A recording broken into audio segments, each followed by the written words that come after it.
Bienvenidos a entrevistas del periódico CR.com.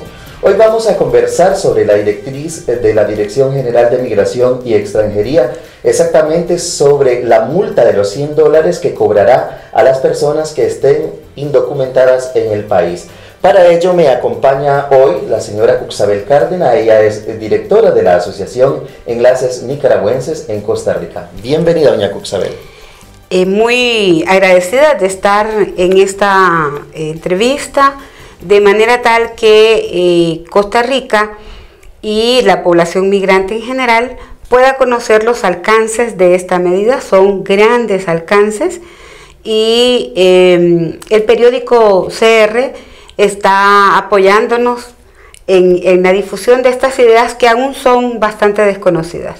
Antes de todo, me gustaría que le dijera a la audiencia a qué se dedica la Asociación Enlaces Nicaragüenses. Bien, la Asociación Enlaces Nicaragüenses se dedica a defender los derechos laborales de la población migrante y también ir desarrollando un proyecto de integración social, ya que estamos constituidas por familias binacionales, constituidas por costarricenses, nicaragüenses. Una alta población de niños costarricenses están dentro de estas familias, y para nosotros entonces el futuro, los proyectos, las oportunidades son parte de nuestro trabajo. Si no hay derechos laborales para sus padres, sus madres, entonces las oportunidades para niñas y niños, adolescentes y jóvenes, tanto costarricenses como migrantes, viene a ser un tema difícil. Y entonces nosotras decimos, bueno, para nosotras como mujeres, derechos laborales; para nuestras parejas, nuestros hijos y familias, derechos laborales en los sectores donde se trabaja; y para las chavalas que transitan a ser huilas, también queremos un proceso de oportunidades en esta cosmovisión, digamos, amplia, ¿verdad? Binacional. Binacional. Dos países, dos comunidades, dos culturas, un proceso hermoso que se ha construido en la base históricamente y que muchas veces tiende a ser desconocido y negado. Doña Cuxabel, usted es experta en la materia.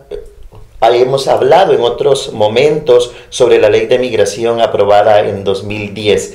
Esta ley ha sido fuertemente cuestionada, fue incluso, ¿verdad?, cuestionada, se han metido hasta la cuartazos. ¿Cuáles cree usted que son las fallas de esta ley para poder integrar a este tipo de población? Sí, la ley son de estas leyes que son necesarias, pero que en cuanto se aplican, necesitan reformas. Claro. Y precisamente en este momento lo que estamos viendo es una de sus fallas, y es que en el artículo 33 plantea multas que no son correspondientes a los salarios de la población migrante. Esta ley pues perfectamente es aplicable a turistas, a rentistas, a inversionistas. Sin embargo, nosotros sabemos que Costa Rica, su estructura económica depende de un alto porcentaje de fuerza laboral migrante.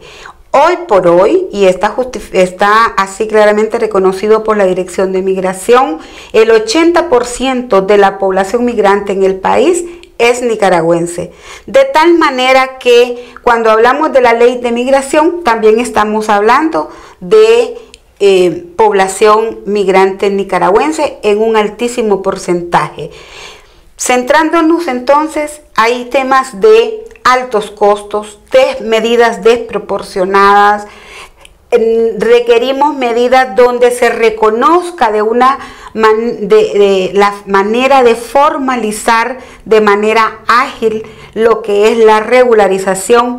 El mundo, organismos internacionales plantean, queremos migraciones ordenadas. ¿Y cómo son las migraciones ordenadas? Precisamente cuando poderme documentar en el país a donde llego a trabajar no es difícil, no es caro, no es oneroso y en donde tengo derechos laborales. Esta ley no lo permite, en las condiciones que está.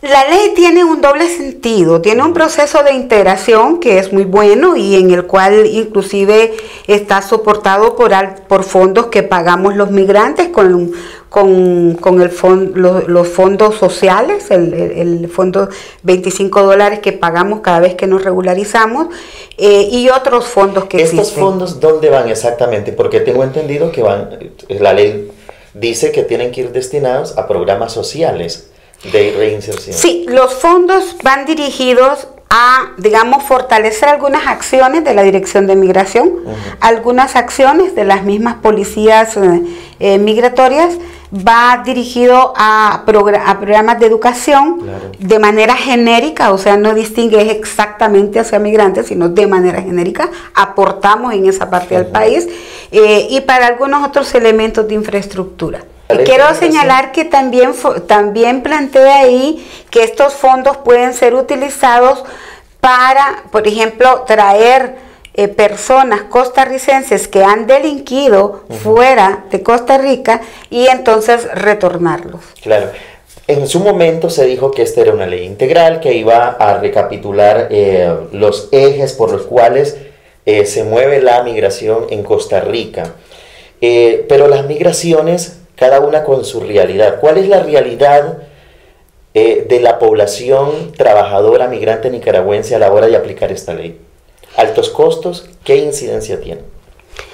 Precisamente, recientemente acabamos de revisar, por ejemplo, la multa de los $100. $100 por mes es 1/3 del salario básico de una trabajadora migrante en el caso de que les sea reconocido. Claro. Muchas madres de 2 hijos costarricenses y 1 o 2 nicaragüenses que habitan en el país trabajan solo por horas. Entonces, para documentarse, representar a sus hijos para acceso a proyectos sociales, becas, salud, otros elementos, tienen que estar documentadas. Claro. Entonces, estos montos pueden llegar para regularizarse más entre 300,000 y 400,000 colones, además de que hay que ir a Nicaragua a traer algunos documentos, los que se llaman los costos ocultos. ¿Podríamos estar hablando de $1,000 netos? Nosotros, por ejemplo, en un momento que regularicé a una hija mía, pagamos $1,200. 1,200. Eso es una suma muy alta para una población cuyos salarios son bajos, por decirlo así, pero también eso significa las posibilidades de que esta gente no se logre regularizar. Hay en este momento un sentimiento de que si se da un proceso de flexibilización, todos deseamos regularizarnos y nos movemos como hormiguitas, ¿verdad? Y la prueba la tiene la Embajada de Costa Rica en Managua, como la Embajada de Nicaragua en Costa Rica, que hubo periodos en que 5,000 personas diariamente se movían para buscar sus documentos. Pero cuando entra de nuevo la ley en su vigor total, que como fue aprobada en 2010, que es este momento, el año pasado y entonces la gente dice, es imposible de pagarlo, ¿qué me queda? Viajar por monte, no puedo dejar lo que tengo, no puedo dejar a mis hijos, tengo otra parte de la familia en Nicaragua, y entonces se dan procesos donde no se activa el interés de regularizarse, hay una alta pérdida de derechos, los empleadores inescrupulosos explotan porque amedrentan, hay funcionarios inescrupulosos que te dicen, dame un tucán, dame 5 rojos, porque yo sé que estás indocumentado. Y el otro temor, el otro elemento es que entonces el coyotaje se activa. Claro. Y se activan abogados que dicen, yo te cobro $100 por un documento, verá esto, ¿verdad? Entonces, aquí esto vulnera derechos humanos, vulnera el espíritu central de esta ley, que es la integración social de la población migrante, pero pero además pone en riesgo elementos del mercado laboral costarricense. El ministro de Agricultura en agosto 2017 declaró que se necesitaban más de 75,000 trabajadores agrícolas para lo que es levantar la producción de agroexportación. Doña Cuxabel, yo le voy a interrumpir porque me quedé con la pregunta anterior. La migración nicaragüense es diferente a otros tipos de migraciones que se están llevando a cabo en el territorio costarricense. Desde su punto de vista, usted que trabaja más con población nicaragüense, esta ley de migración aprobada en 2010 ha venido a paliar la situación migratoria de muchos o más bien no ha servido. Las cifras de la regularización, o sea, de obtener mi documento, mi permiso de trabajo o mi cédula de residencia, en este último caso, cuando tengo un vínculo con costarricenses, sea una pareja legalmente o hijos costarricenses, ha demostrado que solo ha sido cuando se dio la flexibilización migratoria, ya conocida como periodo transitorio, en que los costos se redujeron prácticamente a $100 y muchos trámites fueron, digamos, agilizados, reducidos, una muy buena articulación con el gobierno de Nicaragua, pero además hubo una alta participación de las organizaciones de sociedad civil acompañando a la población que se movía en esta situación. Encontramos que ahí es donde están los altos números de regularización. Cuando entra la ley, la solicitud de trámites inmediatamente cae, porque no es lo mismo que yo pague $100 a que yo esté pagando, ¿verdad?, un monto superior al salario mínimo.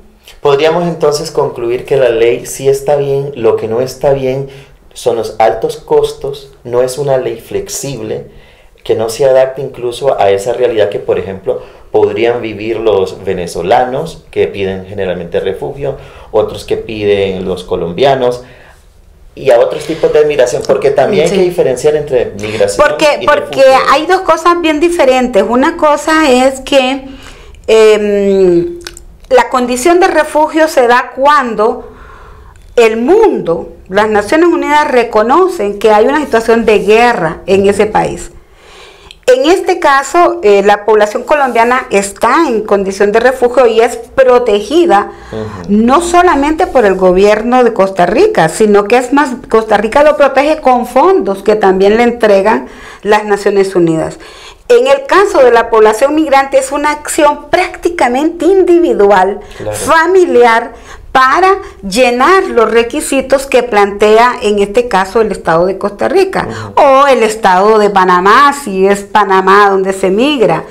Entonces las situaciones son muy diferentes, de asilo político, de refugio, a población migrante trabajadora.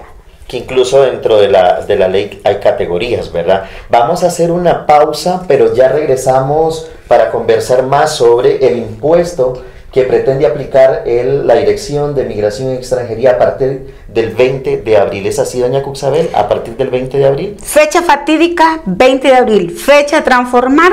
Claro.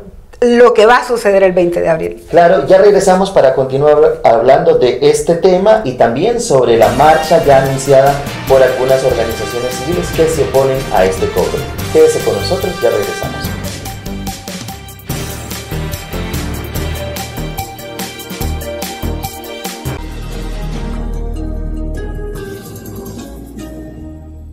No coma cuento, el Banco Popular jamás solicitará su información confidencial. Nuestro sitio oficial es www.bancopopular.fi.cr. Recuerde que el manejo de su usuario y contraseña es su responsabilidad. Banco Popular.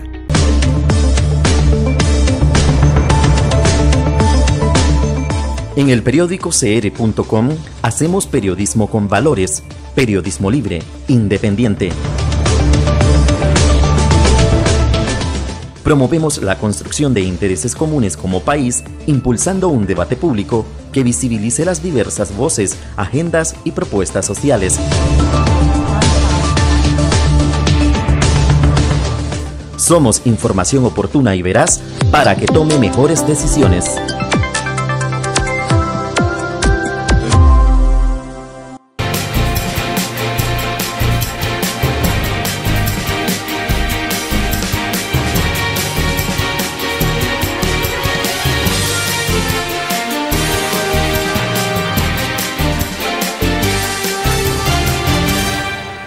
Gracias por continuar en sintonía del periódico CR.com. Conversamos hoy sobre la multa que pretende aplicar la Dirección General de Migración y Extranjería a todos aquellos ciudadanos que permanecen en el país de forma indocumentada. Para ello me acompaña la señora Cuxabel Cárdenas. Ella es experta en la materia, pero también dirige la Asociación Enlaces Nicaragüense en Costa Rica. Doña Cuxabel, ¿a partir de qué momento se da este decreto presidencial y cuáles son las repercusiones que podría tener en la economía costarricense? Realmente lo que es el artículo 33 de la Ley de Migración, que contempla la sanción a las personas que no estén documentadas, regularizadas, con papeles, porque una cosa es como lo dice la abogada, otra cosa es como la gente lo entiende, ¿verdad? Entonces, esto está considerado, ha sido pospuesto múltiples veces, creo que unas 7 veces ha sido pospuesta. Entonces, el hecho de que el decreto haya empezado, el decreto presidencial haya sido replanteado para su aplicación de nuevo en 2018, prácticamente en enero, para entrar en vigencia el 20 de abril, es parte de la ley, ¿verdad? Lo que hubo fue un proceso donde Costa Rica reconoció que la población iba a ser muy afectada si se aplicaba el artículo, y entonces emitió un decreto de flexibilidad migratoria transitorio conocido como tiempos de esperanza. Sin embargo, al llegar al 2018, entonces está el tema de que hay que aplicar el artículo 33 de la ley. ¿Qué es lo que sucede? ¿Verdad? Sucede, digámoslo en palabras simples, hay un gran porcentaje de población migrante, trabajadora y de familias binacionales que no han podido documentarse.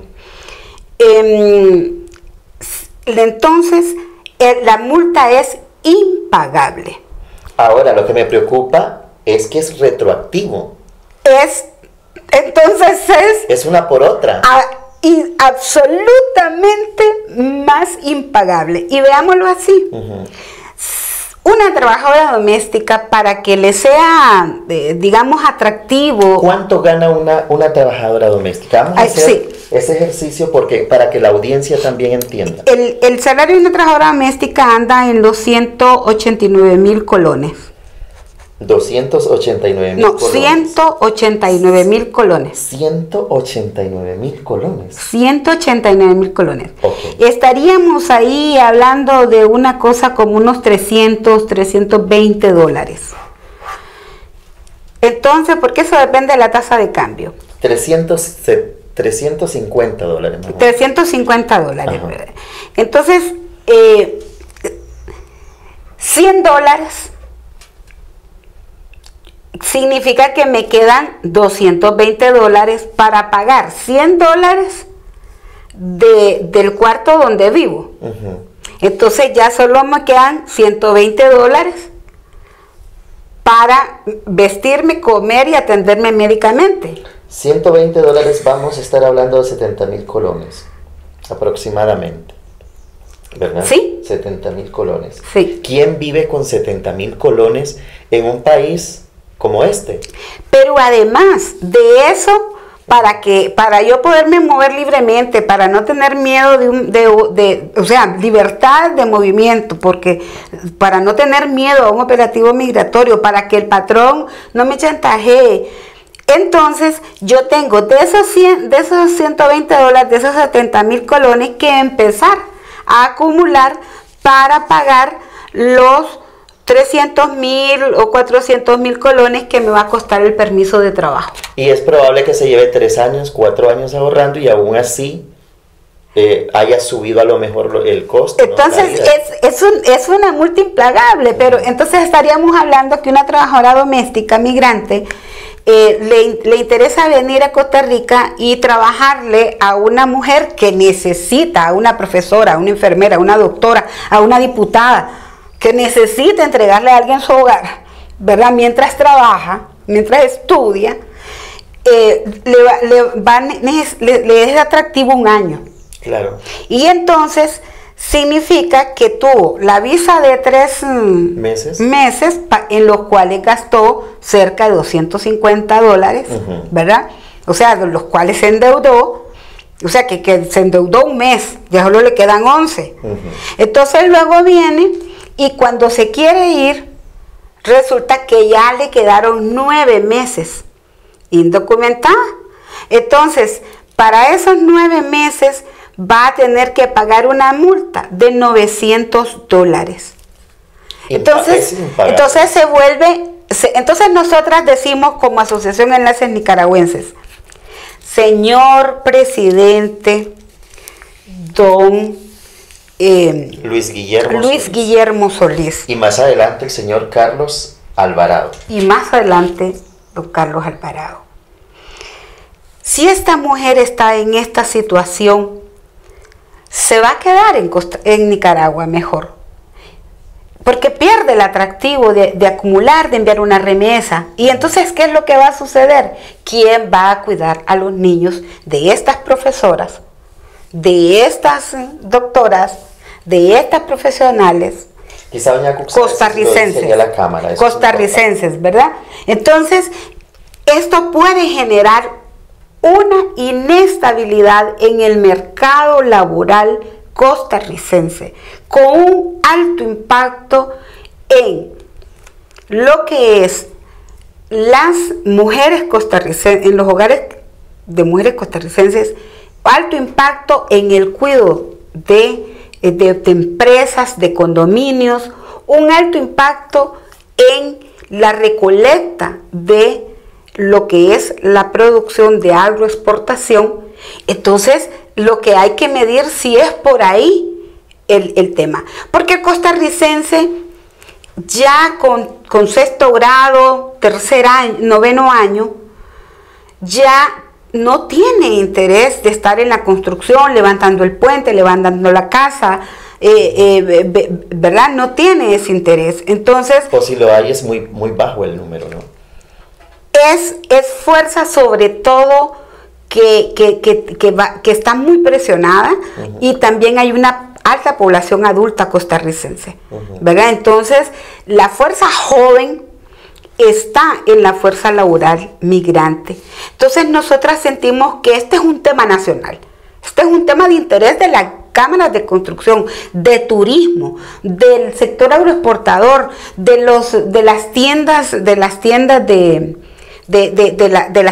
¿verdad? De las sodas, del restaurante, pero además de hogares, los hogares, los niños, o sea, los niños se encariñan de la muchacha que los cuida, los viejitos se encariñan de la muchacha que los cuida. Entonces, esto tiene un impacto social importante, y es precisamente por eso que planteamos que esta medida se detenga mientras se llega a encontrar el mecanismo de desarrollar la migración segura, ordenada, registrada. Los migrantes queremos registrarnos. Yo no sé de dónde ha salido un planteamiento ahí, que se lo hemos oído a algunos funcionarios que dicen es que no quieren documentarse. ¿Quién no va a querer tener un documento para hacer un crédito, para mandar su remesa, para ser atendido cuando tiene una gripe fuerte y necesita un antibiótico. En Costa Rica un antibiótico no se consigue si no es con orden médica. ¿Quién no va a tener interés de caminar, de ir a Limón, de ir a conocer Costa Rica sin tener miedo a un operativo migratorio? ¿Quién va a preferir mejor le pago al coyote que mejor tengo mi documento? O sea, no es lógico. Ante este panorama, ¿qué es lo que están pidiendo ustedes como organización?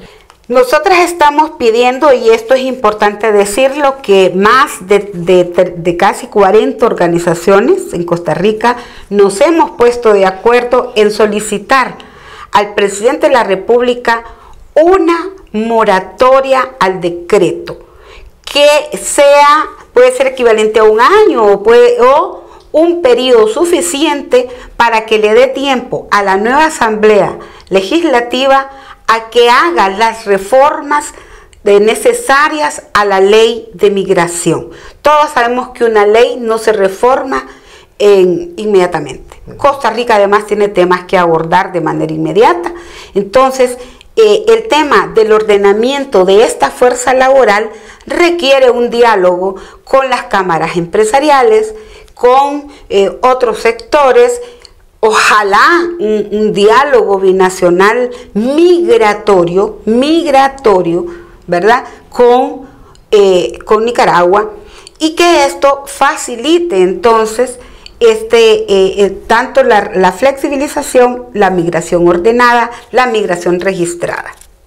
Doña Cuxabel, recientemente acabamos de terminar la campaña electoral, 2 candidatos en la última ronda, sin embargo solo el candidato Carlos Alvarado del PAC, ahora electo presidente, se refirió al tema migratorio. ¿Cree usted que hubo la oportunidad de poder conversar sobre este tema o decididamente no se pudo? ¿Hubo voluntad política? Qué cosa más sorprendente que en esta campaña pensamos que el tema migratorio se iba a abordar, porque es un tema que, yo llevo en Costa Rica 23 años, tengo una familia binacional, y resulta que el tema pasó de abordarse una vez xenófobamente, ¿verdad? Y ahora se omite, tiende a omitirse, y sí hay muchas personas que dicen, no, que se vayan, no los necesitamos. Los empleadores no hablan, pero necesitan nuestra fuerza de trabajo. Entonces, ventajosamente, y debo reconocer que bajo una dinámica muy fuerte también del periodismo de costarricenses nacionalizados, como de medios dirigidos hacia la población nicaragüense, logramos, digo yo, como población nicaragüense, tener declaraciones de un candidato, ¿verdad?, favorables, diríamos. Ahora, un planteamiento que hubo de amnistía y 3 años de deportación, evidentemente hacía un planteamiento de xenofobia, de persecución, donde más bien el tema estaba muy parecido a la política Trump. Dichosamente, digamos, eso nos asustó y no es, digamos, la fórmula ganadora.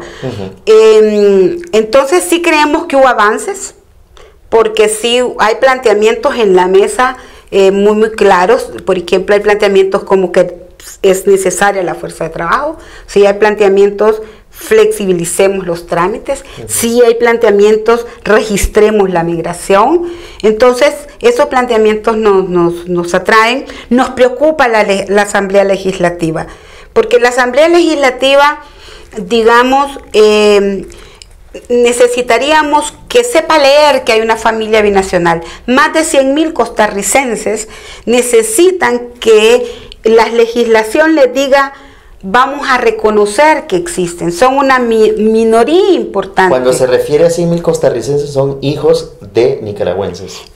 Hijos nacidos en hogares binacionales, okay, ¿verdad? Perfecto, de nicaragüenses y costarricenses. O sea, habrían más. ¿Es una población que se está olvidando, Cuxabel? Está olvidada. Y este olvido para mí es impactante. Claro, vamos a dejarlo ahí porque me gustaría que en una segunda ocasión podamos abordar el tema de las familias binacionales. Muy bien. Porque yo creo que 100.000 personas abandonadas en tales condiciones no puede ser. En un país donde la igualdad premia y es importante atender estas demandas de esta población. Conversamos con doña Cuxabel Cárdenas, ella es directora de la Asociación Enlaces Nicaragüenses, sobre la multa que se va a aplicar a partir del 20 de abril, según lo previsto por la Dirección General de Migración y Extranjería. Conclusiones, doña Cuxabel. Primera conclusión, este es un tema nacional. Este es un tema que el 20, esperaríamos que antes del 20 de abril, el presidente Solís nos dé la buena noticia de que emitió un decreto de moratoria. Este decreto de moratoria, señor presidente y población costarricense que nos escucha, va a llevar tranquilidad a familias binacionales. Esto es un proceso masivo. Hay miles de niñas y niños costarricenses y menores de edad costarricenses que necesitan estabilidad para sus padres extranjeros. También empleadoras y empleadores requieren saber que su fuerza laboral no se va a ir. Esto es un tema de derechos laborales, este es un tema de derechos humanos, es un tema de un alto porcentaje de familias que habitan en Costa Rica en esta construcción binacional, y es un tema esencial para la economía y para la integración social de Costa Rica, binacional y centroamericana. Y por último también hacerles un llamado, las organizaciones están convocando a una marcha para el jueves, ¿es así? El jueves marcharemos es un día que está escogido porque es para funcionarios. La gran mayoría de migrantes está laborando. Marcharemos, se irá a entregar una carta a Cancillería, organizaciones que están organizadas en la red NAN. También se irá a un diálogo en la Asamblea Legislativa a las 10 de la mañana. Y a las 11 iremos a pedirle al presidente Solís y estamos casi seguras que él nos escuchará. Agradecerle nuevamente por haber estado aquí informándonos sobre este tema importantísimo sin duda alguna, y que de ser aplicada esta multa tendría una afectación directa en lo que es la economía, en los hogares, en la industria y en todo el sector económico del país. Doña Cuxabel, le agradezco mucho su información y esta es su casa. Muchas gracias al periódico CR y contamos con la solidaridad, sobre todo de la fuerza laboral costarricense, sobre todo de los empleadores, sobre todo de esos ancianos y esos niños que son cuidados por las manos amigables de estas mujeres nicaragüenses y migrantes, por una Costa Rica que respeta los derechos humanos y laborales de todas las poblaciones sin excepción. Y nos vamos pensando también que nadie es ilegal, todos tenemos derecho a migrar, es un derecho humano también el trabajo. Y a ustedes también muchísimas gracias, espero que esta información les haya llegado como nosotros pretendíamos. Muchísimas gracias, nos vemos en una próxima emisión. Hasta entonces.